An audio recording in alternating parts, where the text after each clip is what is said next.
No, I'm not going. Strangely, folks, I was just asked by a member of the staff if I'm going to the Super Bowl. Of course I'm going to be asked after I tell people nobody's asking me. No, I'm not going. We are back, folks. It's great to have you here, Rush Limbaugh and the Excellence in Broadcasting Network.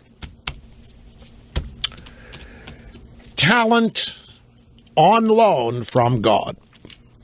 800-282-2882, and the email address, if you want to send an email, is lrushbo@eibnet.com. USA Today. This is a story by Dylan Gwynn, and I'm assuming that it's a column as opposed to a straight-out news story, although who can tell anymore? Starts this way: because the rest of the world might not yet be completely convinced that the wussification of America has succeeded, USA Today unleashed a torrent of literary lameness by posing the question, is watching the Super Bowl immoral? There is mounting evidence and public awareness that playing football is bad for your brain. And now, to dramatize these statistics and grim anecdotes about ex-players succumbing to dementia and early deaths, we have Concussion, major Hollywood movie starring Will Smith. By the way, do you people realize where that movie ended up? I mean, it was never higher than fourth place, last I saw. And I don't think the NFL did that much to try to kill it. Yes, I know, I'm missing a chance to see Lady Gaga sing the national anthem live. And I'm missing a chance to see Coldplay at halftime. But we all have to make sacrifices.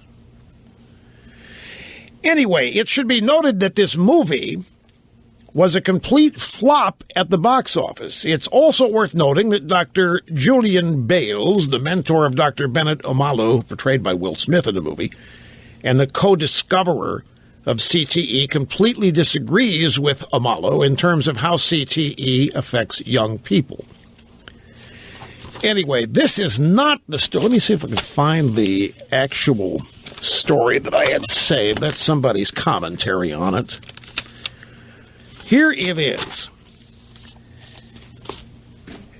Is it immoral to watch the Super Bowl? And here, the new survey released in the run-up to the Super Bowl this Sunday suggests yes, that more Americans than ever before say they would not let their sons play football, yet football remains our favorite spectator sport. It's not even close, by the way. And there's nothing to indicate that it's about to change. You know, TV ratings are through the roof for football. Do you know why? I mean, there is a specific reason for this when matched against other things on television. And it's not just the game. The game is fun to watch. It's popular. But there's a reason. There's a singular reason, I think, it's my opinion, about why football ratings are through the roof and span demographics. Despite all this talk of injuries, despite all the sort of concussions and this kind of thing, this guy at USA Today actually does think it's immoral to watch the game now, particularly the Super Bowl.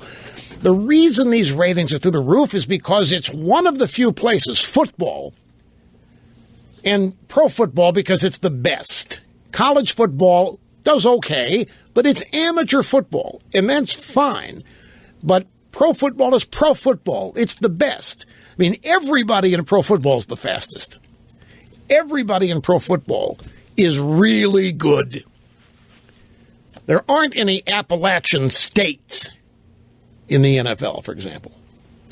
Not even the Cleveland Browns. And it's simple. It's one of the few places on TV. And this includes news, by the way. It's one of the few places on TV that you can watch where the outcome is not known, meaning there is full-fledged drama. In police procedurals, I mean, you might like I know people that love the show Elementary. People love the show Suits. I mean, but you all, at the end, you know how it's going to end. They may take you through emotional ups and downs, and they may create a little doubt now and then. But for the most part, everybody knows how Law and Order SVU is going to end. Some weeks the perp's going to get away with it, and other weeks the cops are going to convict them. But in the National Football League, you have no idea. And when you have some games like we had in the playoffs this year, Steelers, Bengals, Packers, Cardinals, just adds to it. When you have seemingly impossible deficits to overcome with 90 seconds left, and you have two Hail Mary 60-yard touchdown completions, you add that to the drama that nobody knows who's going to. Then you add the gambling that's going on, not just gambling, but the fantasy sports that's being played. It's very understandable why football has such high ratings. Now, the critics are out there, oh, this is horrible because this game, it maims its competitors. And by the way, we're getting very close to this, and I want to remind you again, I predicted, here's how this is going to fall out in the coming years. It's exactly how this is going to fall out. Mark my words. No matter how much the players earn, no matter how highly paid they are, no matter how big a star an individual player might be, what's going to be said is that these owners and the bloodthirsty fans will be thrown in on this. Don't care. They are willing to see these guys literally risk their lives. And that's going to be the moral and emotional pitch. Which is where this USA Today piece is starting from.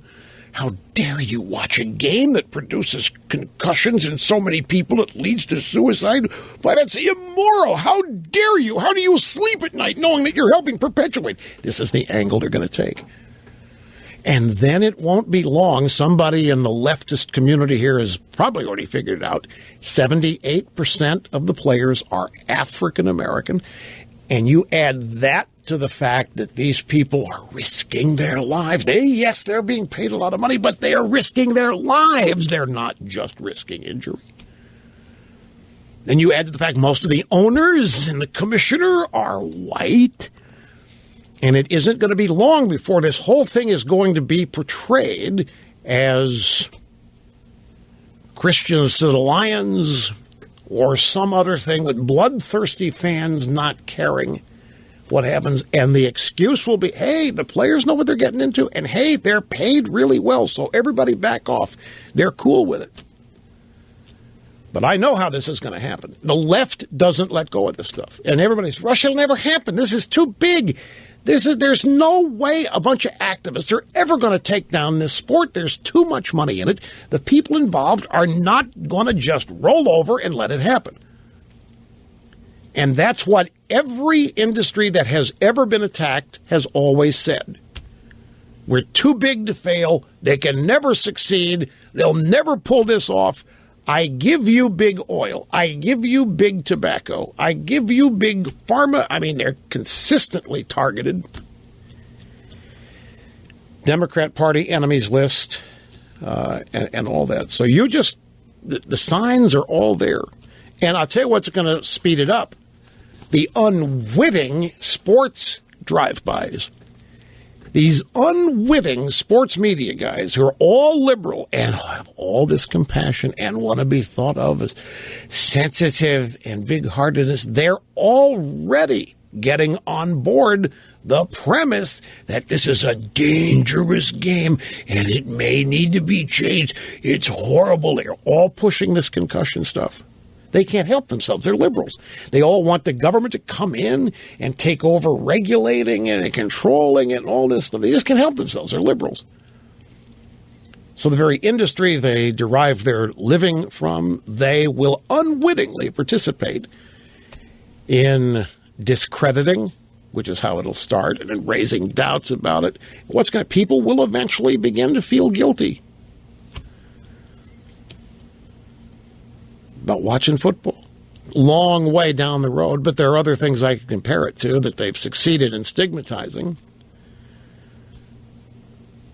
Do you ever feel guilty that you may be using too much toilet paper, for example, after all this talk of the waste? Or take a pick. Take anything that the left attacks that the society uses in excess.